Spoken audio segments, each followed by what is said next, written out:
Okay, let's get you a wrap of how markets fared today. Overall, I mean, in the sense on the index itself, we saw some, minor gains. It was overall a flat session, but it was the market breadth that really, is worth mentioning, because it was a strong market breadth and lots of individual movers as well as specific pockets of stocks that saw a lot of traction today.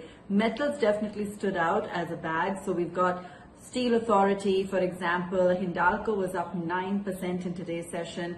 TATA Steel was up 6-7%, and across the board really we saw that move on metals. Even a Vedanta follow-on move coming in today, another 2-3% coming in on that one, and then even in the broader markets, the likes of an NMDC, for example, or a Nalco, all of them. Hindustan Zinc was up 5-6% as well. So all of these names were buzzing. From the auto pack, there were some specific names, and we've continuously seen them gain traction. So an Eicher was up another 4-5% in today's session.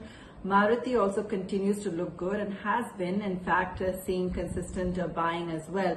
So a couple of those names are worth a mention.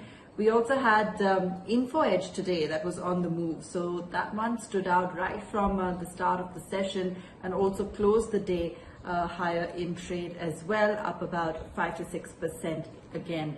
Strides Pharma, that's an earnings impact, but the stock closed higher by 14%. So very strong move coming in post earnings on that one. Financials otherwise lacked luster overall. Few of the names there, like an RBI stood out, up about 4-odd%, but overall financials definitely sat out. From the broader markets, Granules was up 4-5%. Jubilant Food once again seeing action coming in.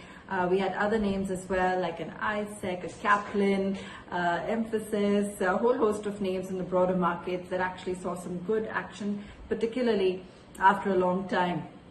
So momentum clearly intact. Yesterday we saw that recovery bounce, particularly led by the heavyweights like an RIL or an HDFC Bank. Today we saw slightly broader based traction, even though the index was overall quiet. Watching out now, of course, for the policy meet tomorrow. That's going to be the next trigger that the markets await, and that's going to be up first thing in the morning tomorrow. So all eyes on that.